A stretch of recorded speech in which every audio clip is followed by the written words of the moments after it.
Bonjour et bienvenue.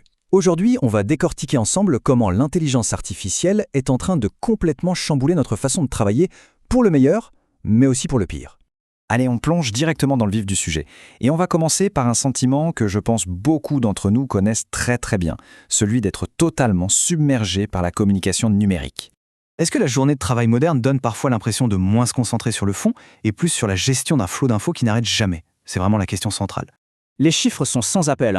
Le volume des chats a littéralement explosé. Il suffit de regarder le graphique. Ce n'est pas une petite hausse, c'est une véritable déferlante. Et le résultat, c'est une culture de l'urgence permanente, de l'interruption constante, et ça touche tout le monde, peu importe l'âge. Et il n'y a pas que les chats, évidemment. Nos calendriers sont complètement saturés, on le voit bien ici. Les réunions peuvent grignoter plus de la moitié du temps de travail d'un manager. Elles s'enchaînent les unes après les autres, sans un moment pour respirer ou simplement pour digérer l'information. Ce qui est fascinant, c'est l'impact que ça a sur notre cerveau. Les sciences cognitives nous le disent très clairement. Notre cerveau a des limites. Il n'est pas fait pour ce zapping permanent. Et cette sursollicitation, elle nous épuise, elle nous rend moins efficaces. C'est mécanique. Donc face à ce constat de surcharge, beaucoup voient l'IA générative comme la solution miracle. Sauf que, comme souvent, la réalité est un peu plus nuancée. D'un côté, la promesse de l'IA est incroyable, soyons clairs. Elle peut automatiser, synthétiser, bref, nous faire gagner un temps fou. Mais de l'autre, il y a les dangers. On parle de vrais risques pour la confidentialité des données, la propriété intellectuelle, sans parler des biais qui peuvent se glisser dans les algorithmes. C'est le revers de la médaille. Et cette image illustre parfaitement cette nouvelle pression. On se retrouve coincé dans ce que certains économistes appellent l'économie en sablier. C'est-à-dire que les tâches intermédiaires, un peu routinières, sont de plus en plus automatisées. Du coup, la demande explose pour les compétences très pointues tout en haut et pour les services à la personne tout en bas. Le milieu, lui, se vide. Tout ça, ça crée une dynamique complètement nouvelle. On ne fait plus que déléguer une tâche à une machine. Non, on collabore avec elle. Et ça implique de s'adapter, de nouvelles compétences à acquérir et surtout une nouvelle forme de responsabilité. Bon, maintenant qu'on a posé le décor, voyons comment on peut passer à l'action. On va commencer par essayer de s'y retrouver dans la jungle des nouveaux outils d'IA.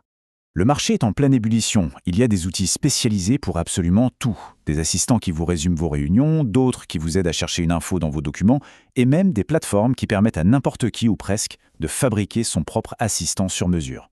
Mais attention, choisir le bon outil, c'est loin d'être simple. Si on prend l'exemple des assistants de réunion, une comparaison directe montre des différences de qualité énormes. Certains sont géniaux pour la synthèse, mais complètement nuls pour identifier les prochaines étapes. Faut vraiment tester. Et ça, c'est le point crucial. La technologie, aussi bonne soit-elle, ne fait pas de miracle. Son efficacité dépend encore et toujours de nous, les humains. Si votre réunion est mal structurée, désorganisée, même la meilleure IA du monde vous sortira une synthèse médiocre. C'est logique. Alors, plutôt que d'utiliser des outils prêts à l'emploi, de plus en plus d'entreprises se mettent à construire leurs propres assistants.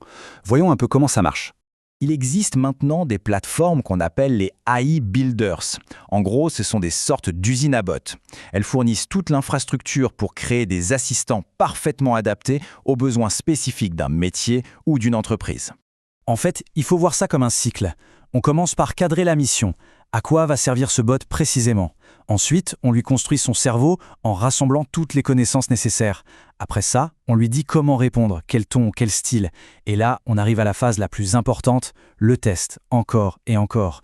On le pousse dans ses retranchements et on affine, on ajuste. Chaque mauvaise réponse, en fait, c'est une occasion en or de l'améliorer avant de le lancer pour de bon. Ok, mais attention. En intégrant ces outils super puissants, il faut aussi penser à leurs coûts cachés. Et ça nous amène à l'idée d'une approche plus responsable. On n'y pense pas toujours, mais l'empreinte environnementale de l'IA est une vraie préoccupation, et elle grandit. Une seule petite question posée à un modèle puissant comme GPT-4o, ça consomme une quantité d'énergie assez surprenante. Et cette consommation, elle accélère de manière exponentielle. Pour se donner une idée, une requête à GPT-4 Pro peut consommer jusqu'à 10 fois plus d'énergie qu'une requête à son prédécesseur. C'est un coût invisible, mais qui, mis bout à bout, devient énorme. Au final, ça dépasse la seule question de l'IA. C'est un changement de culture plus global. L'objectif, c'est de maîtriser nos outils numériques, pour ne pas que ce soit eux qui nous maîtrisent. Et ça passe par des choix conscients au quotidien pour éviter le gaspillage numérique. La question de fond, finalement, c'est celle-ci. Est-ce qu'on va utiliser l'IA pour enfin résoudre ce problème de surcharge numérique, ou est-ce qu'elle va devenir, ironiquement, une nouvelle source de bruit et de distraction? Le choix, en réalité, nous appartient.